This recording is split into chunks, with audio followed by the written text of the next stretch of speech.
We are starting the program in another few minutes. I request all to kindly come forward and occupy the seats. ಬಂದು ಕೂತ್ಕೋಬೇಕು. I request all to kindly occupy the seats.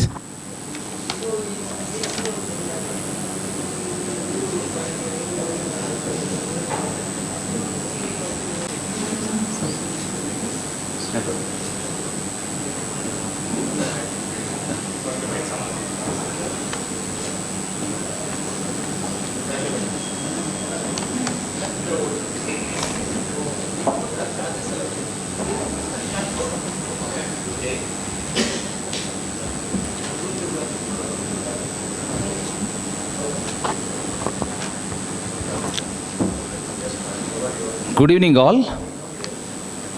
Welcome you all for an interactive session with Dr. Sudhanshu Trivedi, Honorable Member of Parliament, Rajya Sabha. Let us begin the program with an invocation to God.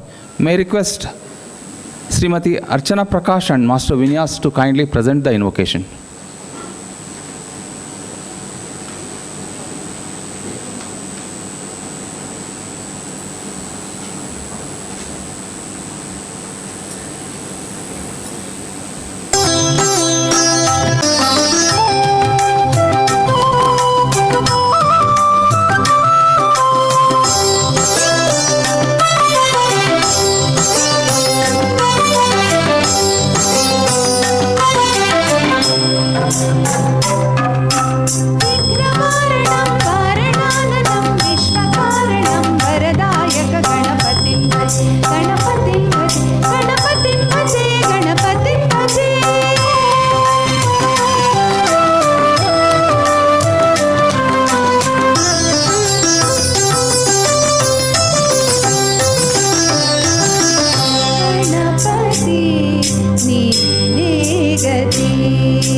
Thank you, Srimati Archana Prakash and Master Vinyas for invoking blessings from Lord Ganesha. May I request Sri Ashwath Narayan, President, Laghu Udyog Bharati, Karnataka North Unit, to kindly welcome the guest and all the invitees. ಎಲ್ಲರಿಗೂ ನಮಸ್ಕಾರ. ಇವತ್ತಿನ ಈ ಒಂದು ಕಾರ್ಯಕ್ರಮಕ್ಕೆ the subject is a key player in the new economic world order. ಇದಕ್ಕೆ Dr. Sudhanshu Trivedi, Honorable Member of Parliament, Rajya Sabha, Government of India, Shri H.V.S. Krishna, Chairman, IMS Foundation, Shri Mayank Kaushik, Honor Secretary, Bangalore North, industry leaders, members and distinguished participants and special invitees. A very good evening to all. It's my pleasure to be among such a wonderful gathering today in a short notice. I'm humbled by the presence of so many business leaders who are present here for the session with a dynamic leader, Dr. Sudhanshu Trivedi, Honorable Member of Parliament, Rajya Sabha, Government of India. On behalf of Laghu Udyog Bharati, Karnataka and IMS Foundation, a warm welcome to you, sir, please. Also, I welcome our chairman, IMS Foundation Chairman, Shri H.V.S. Krishna, to this gathering. And I recognize the past presidents of KASYA and office bearers of Laghu Udyog Bharati and our distinguished members, allied members and invitees. I welcome you all. For the benefit of the guests, I would like to share a brief introduction of Laghu Udyog Bharati Karnataka chapter, what the activities are involved in promoting the industry and entrepreneurship in India, more particularly in Karnataka. LUB Karnataka is one of the state chapter of Laghu Udyog Bharati National Organization, which is pan-India organization, which is its presence is in 24 states in India and works towards empowerment of entrepreneurs in micro and small industries sectors. It basically promotes business in state, being the apex organization in Karnataka that represents MSME sector. LUB Karnataka hosts seminars, workshops, webinars and interacts with senior government officials both from the center and state. Issues concerning to MSME business on regular basis. With this brief introduction, let me know the move to the topic today, which is very important. We know for the fact the world is moving very fast towards new economic world order.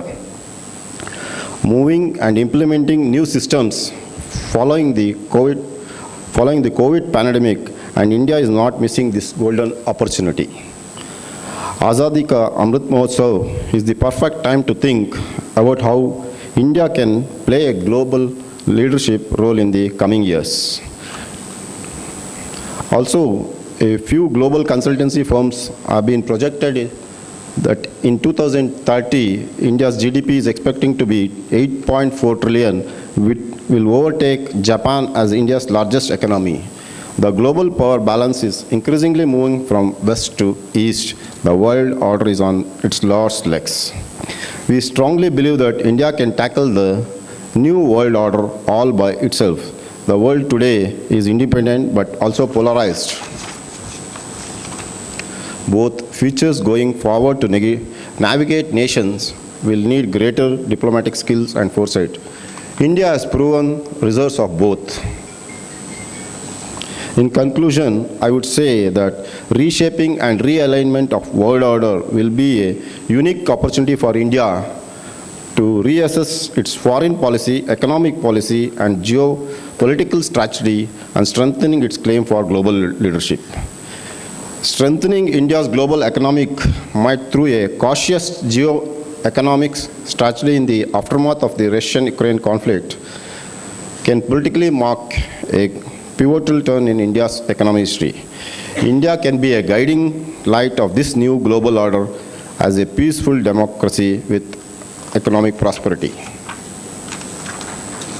With this small note, once again, a warm welcome to our chief guest, Dr. Sudhanshu Trivedi, and all our members. Thank you. Thank you, Sri Ashwath Narayan, President Laghu Udyog Bharati, Bangalore North. Now it's time to inaugurate the interactive session with the lighting of the lamp.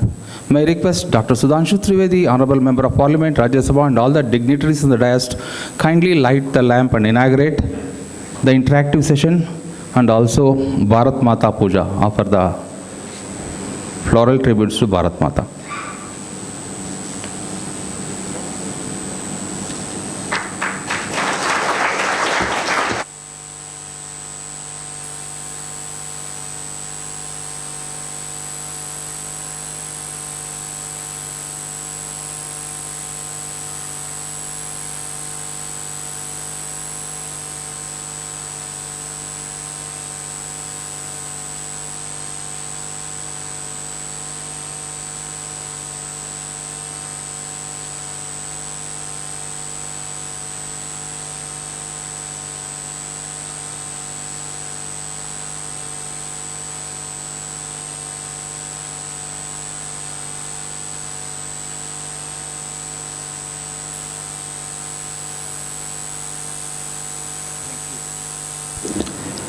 Thank you all. May I request Sri H.V.S. Krishna, Chairman, IMS Foundation, to brief us on India Manufacturing Show 2023.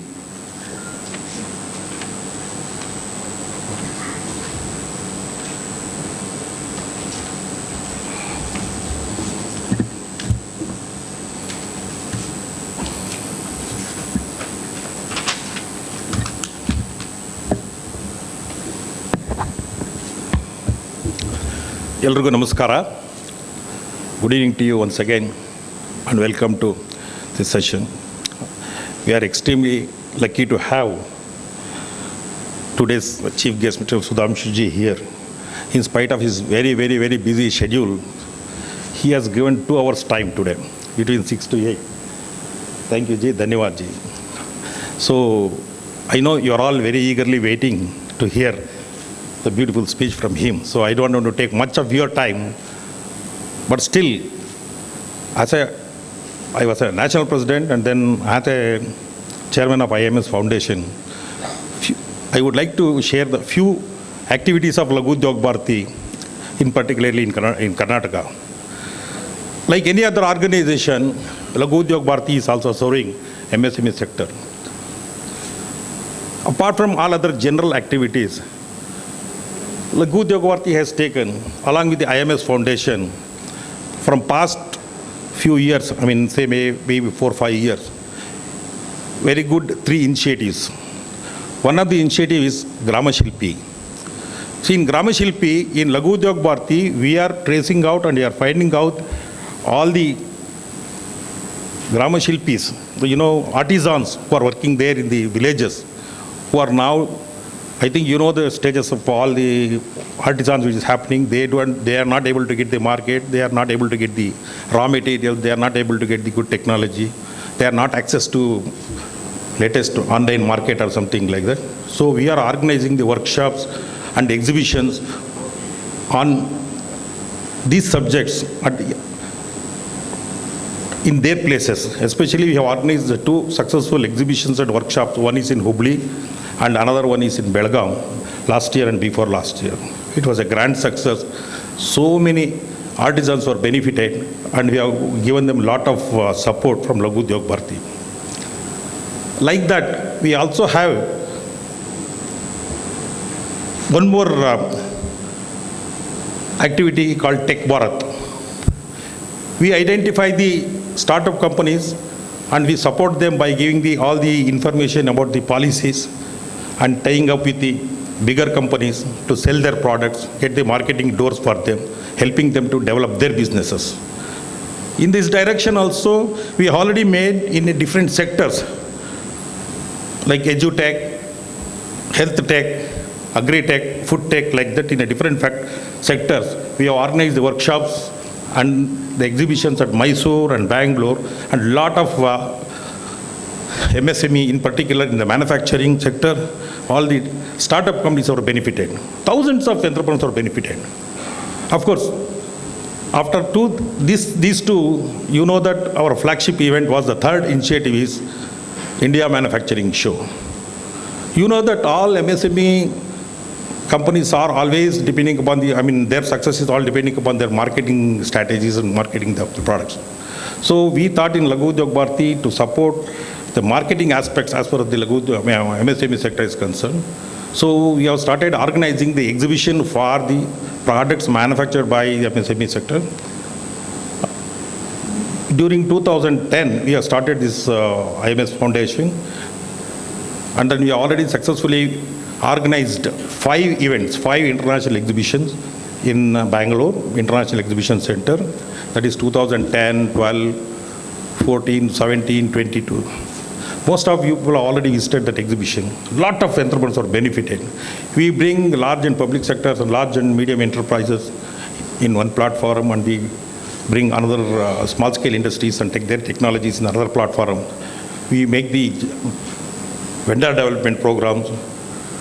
We invite them to have a joint ventures, support for their marketing products, develop their products in the bigger companies, and making the registration with the bigger companies. Like that, thousands of companies or thousands of small-scale industries are benefited under IMS also, India Manufacturing Show. After the grand success of 2022, Laghu Udyog Bharati has decided to organize one more show during 2023. That is, we are organizing Laghu Udyog Bharati's 6th edition of India Manufacturing Show on November 2nd, 3rd, 4th at again Bangalore International Exhibition Center. In this particular exhibition, we are planning to focus on defense and aerospace and other engineering products. Why defense and aerospace? You know that now our Honorable Prime Minister has announced and he has openly declared we have to stop all imports and we have to go for exports. And being hub for the defense and aerospace in Bangalore in particular. So lot of opportunities is there for MSME sectors to develop their products to the international standards and to supply to the defense and aerospace companies. So we have already invited lot of international companies and local companies, they are all which are involved in defense and manufacturing for this exhibition, apart from other engineering items. See, in all these 3 days, we are having a workshops, vendor development programs, and lot of bigger companies. In fact, they wanted the very quality suppliers because they wanted to cut down their imports. They wanted Laghu Udyog Bharati to develop the export quality suppliers. So this is the main area where we are working. So kindly make use of this opportunity. And I request all of you to come and participate in this exhibition so that we should completely stop our imports. And then we wanted not only the stopping our imports, and we have to export to the other countries. That is under Atmanirbhar Bharat, that is the dream of our Prime Minister. Come, let us all make it true. So I request once again to come and all participate, and most of all bigger companies are coming already, they have accepted, and likely Mr. Rajnath Singh will going to be inaugurated this time, and all the stakeholders will be here. All the secretaries, all the defense and aerospace departments have already accepted to support this event. Hence, I request you once again, please reserve your dates, block your date, 2nd, 3rd, 4th of November 2023, and our own place. And Bangalore International Exhibition Center is very close to Pune industry area. You are the most advantageous people to have this exhibition very close to your factories. So come and participate and support this event also and take the benefit of the entire exhibition. In these few words, I will thank you once again for all your support, because we don't have much time and our chief guest has to leave before 8 o'clock. That's what he has requested. So thank you very much. Thanks for coming. Welcome to once again everybody. Thank you, Sri HVS Krishna, Chairman IMS Foundation, for briefing about IMS 2023. Dear friends, our chief guest is well known to all of us. However, as a formality, may I request Sri Ravikiran Kulkarni to kindly introduce our chief guest.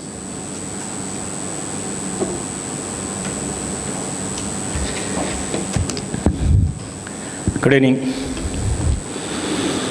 If you want to take a revenge, give an introduction chance to someone, and who is dare to introduce a multi-dimensional character, personality like Dr.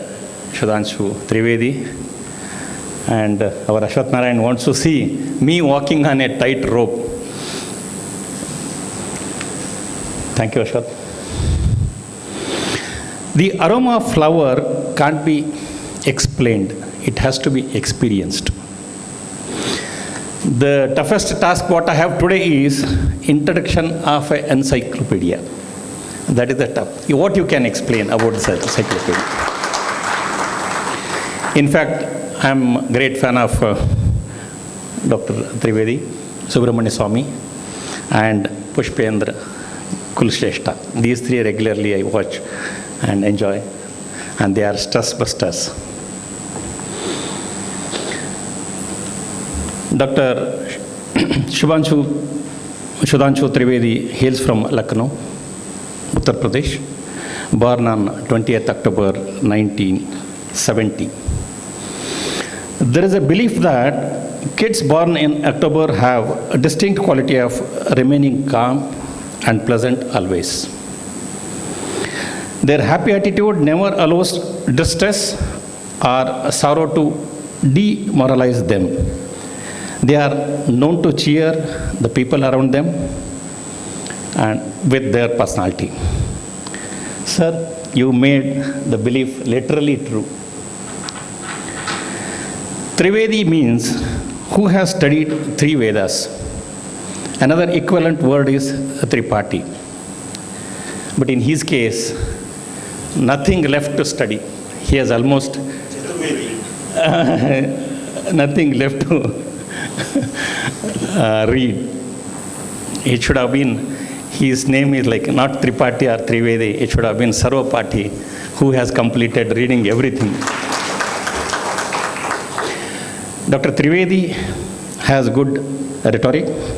He can respond very quickly and logical with quality humor.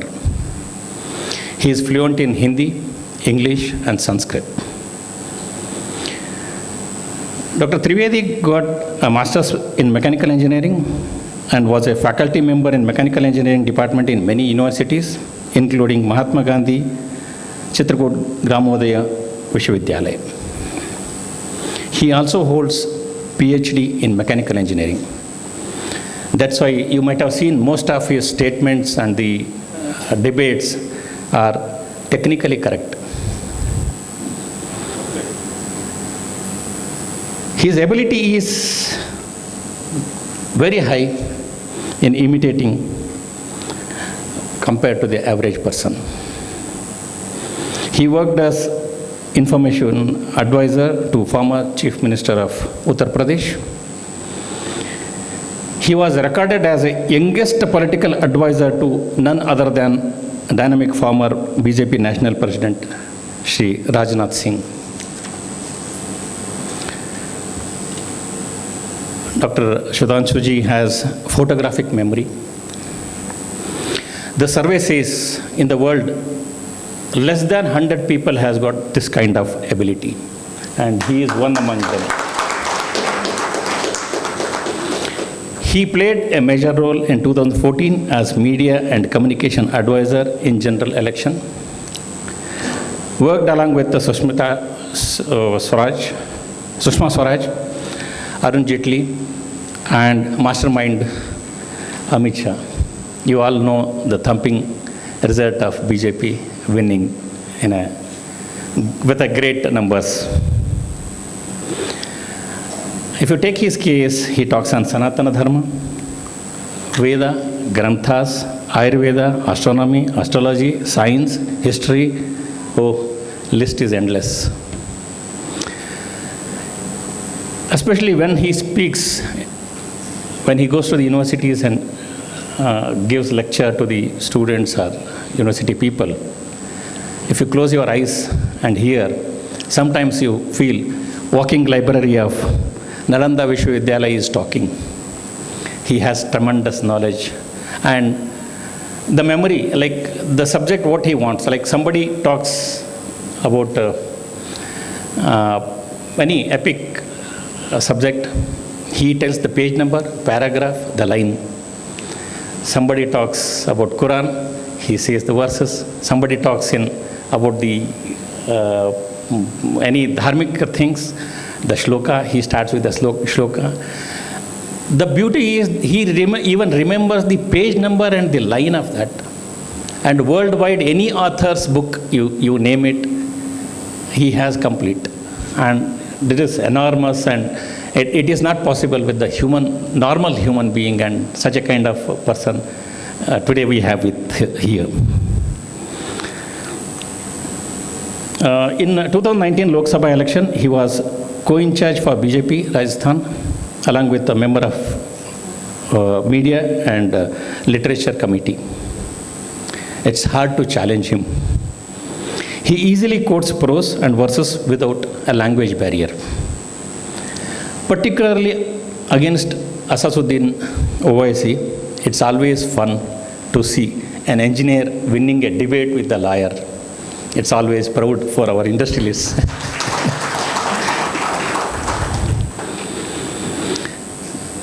Only Rahul Gandhi can beat him, because Rahul Gandhi is not Rahul Gandhi, but he is Rahul Gandhi. Maybe because of that. Many TV shows are making livelihood with increased TRP because of his shows, and everyone wants him. The former Professor Dr. Trivedi is Member of Parliament from Upper House, Rajya Sabha, and Senior National Spokesperson for Bharatiya Janata Party. Here is our today's guest and the center of attraction, Sudhanshu ji. Thank you very much, sir. Thank you, Sri Ravikiran Kulkarni, for the beautiful introduction. So, it's time to hear from our Honorable Dr. Sudarshan Trivedi, Honorable Member of Parliament, Rajya Sabha. Let's all welcome with a thunderous applause. Sir, kindly.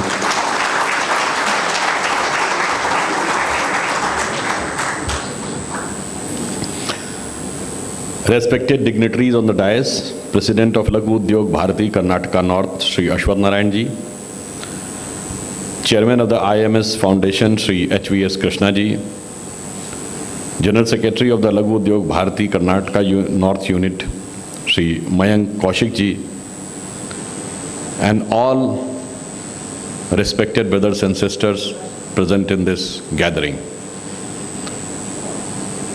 When अभी तो संचालक महोदय ने इतना ज़्यादा मुझे इस रूप में प्रस्तुत कर दिया कि मुझे लगता है कि जैसे कोई व्यक्ति बहुत दिखने में ठीक ठाक ना हो तो मेकअप की ज़्यादा ज़रूरत पड़ती है. So he has tried to elaborate too much that it felt little bit of awkward on me. Today we are here in the Laghu Udyog Bharati program. When we talk about the small and micro industries of the country, and we are having a vision to make India the biggest and the largest economy of the world. So what the role micro and small industries can play, and there are certain specific roles which they only can play. In this context, a Hindi couplet comes into my mind, Rahiman dekh baden ko लघु न दीजिए डार जहां काम आए सुई काह करे तलवार. Mean just at looking at the size of the bigger ones, don't discard the smaller ones, because the work which a small needle can do, the sword cannot do. And if you look, the intent and vision of our visionary Prime Minister Shri Narendra Modi ji, from where he has to start. His vision has straight away gone to the micro and the most, you can say, neglected part of the society, as well as of the industry, as well as of the economy. If you remember, the last 15th of August 2022, while giving his deliverance on Independence Day, he had said that we have completed the 75th year of our independence, that is Swatantrata Ka Amrit Mahotsav. But he said the celebration is not over, rather than a sankalp has begun. The sankalp is for next 25 years, that from 75th year to 100th year when we will complete, there has to be a clear vision for this period in our mind. And Prime Minister had said that this time should be known as Amrit Kal. And there are 5 pledges which he has remembered us, which should be our mode of action in these 25 years. That is, number one, we should be committed to make India a developed country and the biggest economy by 2047. Second, for this we have to get rid of any influence of foreign rule from our mind. Third, we should have a pride of our self-knowledge and self-heritage. Fourth, for this we have to perform our duties. And fifth, the duties should not be performed in isolation, it should be in coherence and coordination with entire country. And whatever vision he has given, you just see that in a recent report of Ernst & Young titled India at 100, means when India will be completing 100 years, they anticipate with the present benchmark that Indian economy can be equal to around $26 trillion by 2047. And there are ample signals, as it is being said, we have become the 5th largest economy of the world in 75th year, and by 2027 we are likely to be the 4th largest economy, and by 2030 we are likely to be the 3rd largest economy in the world. But we target that by 2047 we should be the biggest economy of the world, maybe equivalent to United States of America. In this context, I remember 2 incidences. One, I remember around 10 years back or 15 years back on Discovery Channel, there used to be a program called Michael Wood's Story of India, in which he was saying that with the present pace of growth, by 2030, India may surpass China in terms of population, but we have done it even 7 years before. And if the thing go in right direction, by mid of this century, Indian economy can be bigger than China and even equal to United States. So he said, there is all probability if India goes in right direction, you can understand inverted comma right direction, then India can be the biggest and the richest country on this earth, the place at which it remained most of the time in the history. That's why Prime Minister had said by the end of the Amrit Kal we should be there, which is our legitimate due. And second thing I remember, if you go, when the 21st century was beginning on 31st of December 1999, then US President Bill Clinton was giving an interview to CNN. And CNN journalist asked him that now the 20th century is ending and 21st century is beginning. US was the economic superpower of the 20th century. How do you perceive the future of US and world in 21st century? Clinton said, we were the superpower of 20th century. We hope that we will remain the superpower in 21st century. But there are 2 countries which are having enormous potential to emerge as economic superpower. One is China and another is India. And his next sentence was, out of which I see a very significant and prominent potential in India, in which it can even play a miracle role in this 21st century. So just I have quoted 2 things, but from where it has to start. Now I am going back to 15th of August 2014, when Prime Minister was giving his first speech. What he said, Jan Dhan account. Start from the micro level. I remember when this process started, the RBI said, sir, it's impossible that you are wanting these so many accounts to be opened. They were not ready that by 31st of March 2015, even more than 1 crore accounts can be opened. Even the Finance Ministry was not agreeing more than 2.5 or 3 crores. But Modi ji, with his vision, has forced that I want 10 crores account by 2015, and now we are having 42 crore Jan Dhan accounts. Then the next question was asked, we will open the account, but from where the money will come? How they will operate? Sir, you are insisting. Modi ji said, account तुम खोलो, पैसा कहाँ से आएगा हम बताएंगे. And you know, he was having the entire vision in his mind.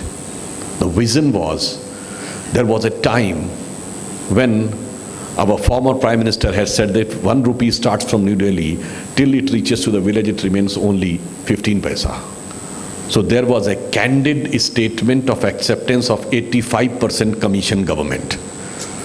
So the money was going as terms of commission was 85%, but now Modi ji has used the digital technology. Now if 1 rupee goes straight away to those accounts by direct benefit transfer, 100 to 100 paisa goes there.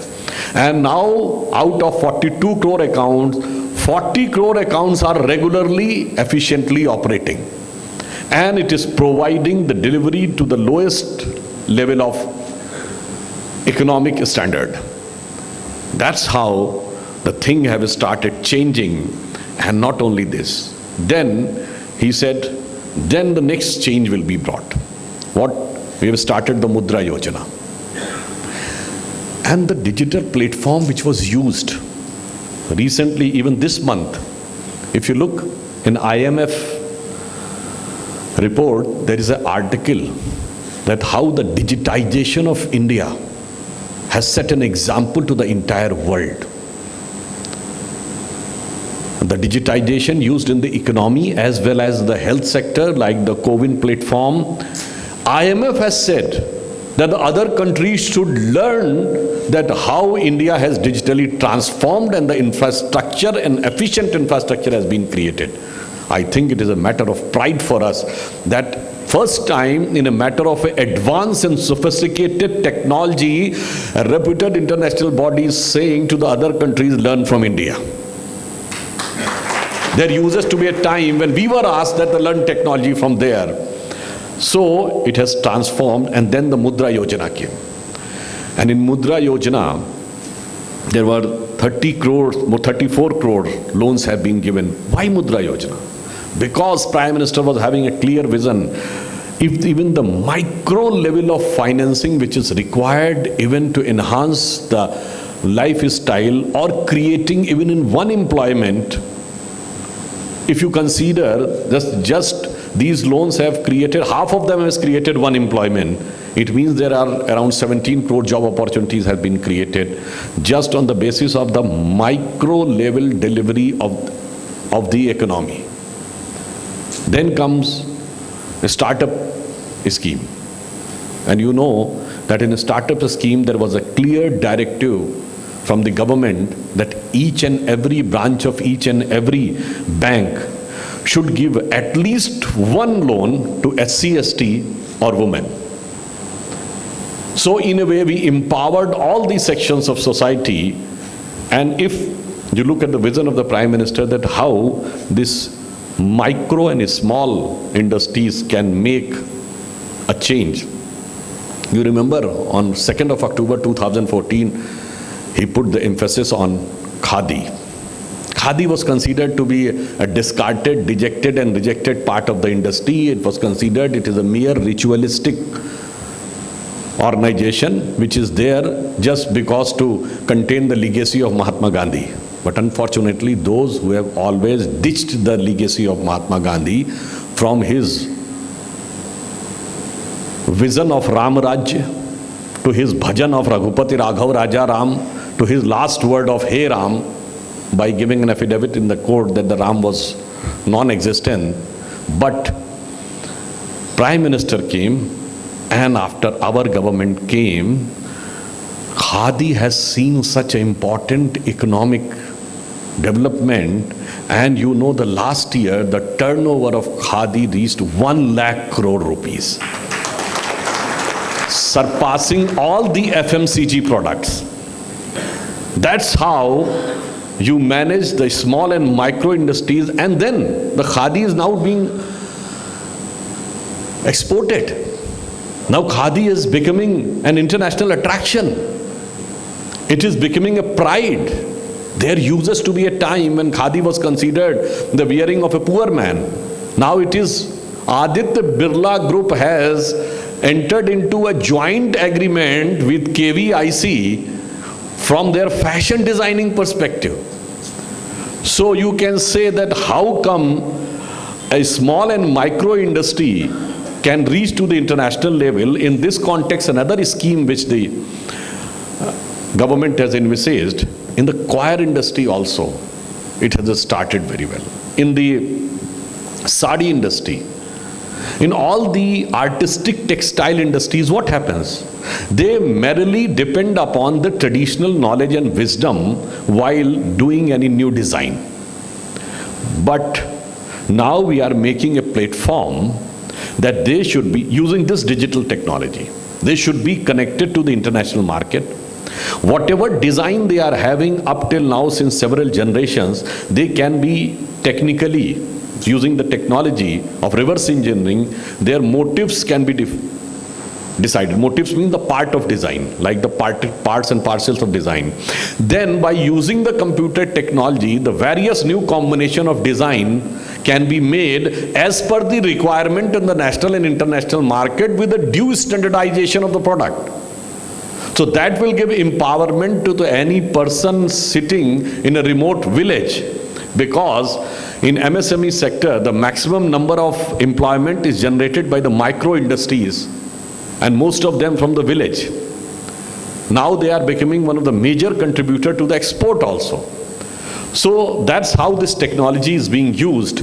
And when we are sitting here in the city of Bengaluru, which is considered to be the IT capital and the intellectual capital of the country, technology hub of the country, of this digital revolution which the Modi government has brought, India is having the biggest ever foreign direct investment of the 75 years. And you know, Karnataka has become a state. In last year, they attracted 38% of the FDI which India received. And in the sector of computer, hardware, software and IT, Karnataka got 53% of the FDI which India received, means more than half. And in technology, what happened before our government came? We were the second biggest consumer of the mobile handset because of our size. But there were only 2 factories which were manufacturing the mobile handset. Now there are more than 240 factories, and we are the second biggest consumer and second biggest producer of the mobile handset. For the first time, the high-end phone, iPhone, has shifted its factory outside China. Where? To your state of Karnataka. And 25% iPhone 14 are this time assembled in India, here in Karnataka. And the next biggest impediment was availability of the microchip, the semiconductor. So now semiconductor cluster is also been established here in Karnataka, so that in order to achieve Atmanirbharta or self-reliance totally in the field of software, hardware, and anything related to phone to computer, relating to microchip to their software, we should become self-reliant. That's how the economy is transforming. And after that, when Prime Minister has taken up this Mudra Yojana, the startup, stand-up, then he brought GST. That is, make India a one market. Then product link incentive scheme.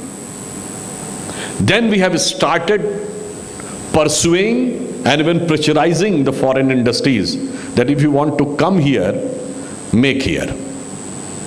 You might be hearing that there is continuous news coming in media that the Tesla wants to come India. But we are very clear. You have to establish your plant here. We are not here to just import. You have to contribute here. And that's how the things are changing. And as it has been mentioned by Krishnaji, that in defense production, we have done a huge leap. In 2014-15, our defense export was just merely 1,000 crore. Now it is more than 16,000 crore in a span of 8 years. And not only this, our government has just decided that 75% of the defense equipment has to be manufactured in India. There are more than 40 defense equipment which has been banned from being exported. And The decision was taken where? You know, last year here in the Defense Expo here in Bengaluru. And in Defense Expo in Bengaluru, defense ministers of 34 countries were present here. This event was not for the first time in India. It was for the first time in the world that outside America and Europe, the defense minister of 34 countries were present. That shows the importance of India, and that shows the prominence of Bengaluru, not at the national level, but at the international level. We are gradually becoming self-reliant in defense production, in high technology areas, from fundamental requirement or basic requirement of the poor people like shauchalaya, like house, like health insurance, like Ujjwala Yojana, or availability of the water and electricity, to the highest technology. Some of you might be remembering during 2019 Lok Sabha election, just 4 years back, same in the month of April, a message आया था कि Prime Minister is going to address the nation at 12 p.m. in the noon. And most of the people got upset कि अब पता नहीं क्या होने वाला है और क्या बंद होने वाला है. But I think some of you must be remembering what announcement Prime Minister has made.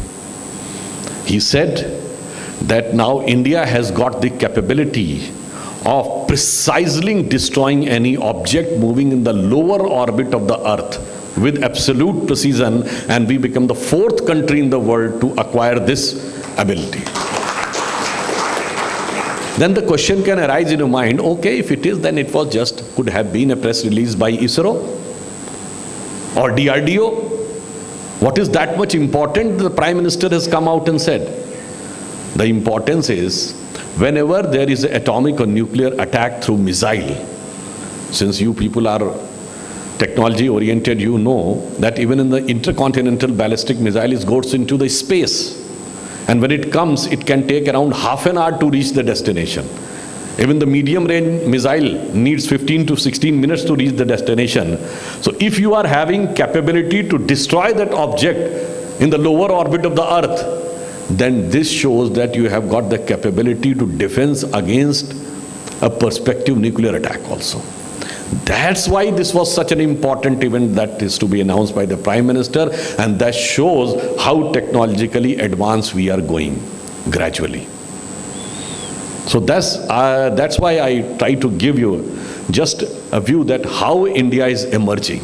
We have become the 5th largest economy in the 75th year of independence, and it is a pleasant coincidence that this has happened when we have surpassed Britain to become the 5th largest economy, who uses to rule on us. Another more pleasant surprise, or the more pleasant coincidence, was that Britishers were the people who used to say कि Indians को राज करना नहीं आता है, इसलिए हमारी ज़रूरत है. But you have seen in the आज़ादी का अमृत महोत्सव, उनकी गवर्नमेंट में इतनी उठापटक हो गई that an Indian origin person is telling them कि how government can run. And not only this, the situation is changing and transforming in such a way that the clout at the international level, India is acquiring that Prime Minister Shri Narendra Modi is the only head of the state which is having capability to talk at equal terms in Russia-Ukraine war, both to the Putin and Zelensky. Even Xi Jinping can talk to Putin, but Zelensky will not give any heed to what he is saying. Biden can talk to Zelensky, but Putin will not give any ear to what he is saying. But you remember, while addressing in a joint press conference with Putin, Prime Minister in front of Putin has given a thanks to both the governments of Ukraine and Russia for allowing our children to go. And during the war, the buses carrying our students with Indian flag were given a passage both by the Russian forces and the Ukrainian forces. That shows the clout. And that's how the country is transforming in a new way. And not only this, the things are going to that direction which was unimaginable just 25-30 years back. याद करिए, जब राम मंदिर आंदोलन चल रहा था, तो there people used to say कि if Ram temple will be built, then Middle East countries will not give us petrol. All of us must be remembering. और आज राम मंदिर भी बन रहा है और अबू धाबी में भी मंदिर बन रहा है. और इतना ही नहीं हो रहा है. 4 Middle Eastern countries have given their highest civilian award to Prime Minister Modi.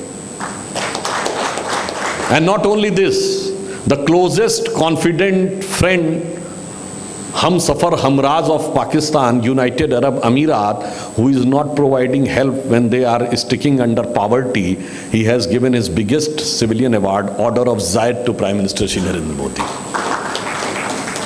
Means we have reached to that diplomatic level to that extent that Pakistan is not giving him support from the closest allied considered to be the Organization of Islamic Countries and the Middle East countries. तो पाकिस्तान की हालत वो हो गई है जो एक पुराना हिंदी फिल्म का गीत था कि इस भरी दुनिया में कोई भी हमारा न हुआ, गैर तो गैर थे, अपनों का सहारा न हुआ. And if you look at the side of China, the level at which we have diplomatically dealt with China, that in the issue of Article 370, China tried its level best but was unable to put even a one-line resolution in UN. On the issue of Masood Azhar, we got him approved as terrorist by UN, China couldn't stop. In the nuclear supplier group, we got a waiver, China couldn't stop. In missile technology control regime, we have become the member, China couldn't stop. In Shanghai Cooperation Resolution, we introduced the issue of terrorism also, China couldn't stop. This is the level at which we had diplomatically, you can say, beleaguered China. And some of our opponent used to say कि भाई मोदी तो झूला झुला रहे थे उनको. मैंने कहा तो झूला नहीं, उन्होंने रियल में झूला झुला दिया है. Because if I ask you diplomatically, can you tell 4 countries who are in support of China? No. Only 2 countries, North Korea and Pakistan, which are openly in favor of China. And if you look at the map of China, here is the North Korea and here is Pakistan. तो झूला झूल रहे हैं North Korea, Pakistan, and there is no third person with them. And the think tanks in Beijing are saying that China is having the worst diplomatic isolation after Tiananmen Square. And still the people are saying that we are not effectively dealing China. अब एक छोटी सी बात देखिए. In Galwan incidents, 20 of our martyrs, soldiers were martyred in hand-to-hand fight. And they are saying that China said not even accepted, forget about 1 casualty. Though the international agencies have estimated 50 to 60 Chinese soldiers have died, not even a 1 casualty and not even a 1 hospitalized. मतलब आप practically सोच सकते हैं कि अगर hand to hand war हुई और उसमें 20 लोग हमारी तो डेथ हो गई और उनका एक घायल भी नहीं हुआ. If any country is giving this type of statistics and if somebody is trying to use that statistics against India, then he can have only Rahu call on his buddhi. And not only this, in COVID, they accepted that only 3,000 died. That too around January 2020. After that, kuch nahi hua. And these people are so much of so biased and prejudiced. They used to say that in hunger index, they claim that in hunger index, India is 107th position. But you know, in the so-called hunger index, Pakistan is 9 points ahead of us. जहाँ खाने के लाले पड़े हुए हैं, आटे के लिए गोलियां चल रही हैं. And then they are saying we are in a much lower state of hunger index. I think those who have made this index are having a lower IQ, and more lower IQ those who are quoting. Like you have all heard about the happy